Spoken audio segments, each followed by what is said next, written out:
danışa, həm də mediatoram və mediasiya proseslərində rastlaşdığım cümlə nədir? Soruşanda ki, niyə boşanırsınız? Biz yola getmirik, xasiyyətimiz tutmur, uşaqlar böyüyür və artıq uşaqların yanında mübahisə etmək istəmirik. Məhz uşaqlar da travma alır bizim mübahisəmizdən. Məhz uşaqları düşünərək mən boşanmağa qərar verdim. Misal üçün, bəzən analar bunu deyir. Amma mən hesab edirəm ki, bu bəhanədir.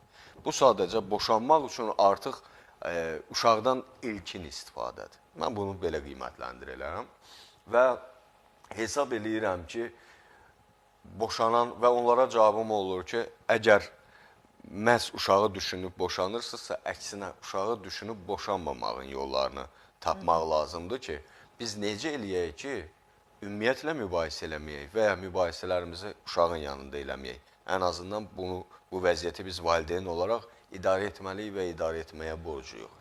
Və çox təəssüf ki, hər dəfə də bu effektiv olmur bu məsələ və sizin dediyiniz kimi, bəli, uşaq iki şəxsin dünyaya gətirdiyi bir, belə deyək də, insandır. Necə ki, göydə qartal qanadsız uça bilmirsə, hesab edirəm ki, uşaq da bir valideyninin məhrum olması uşağın artıq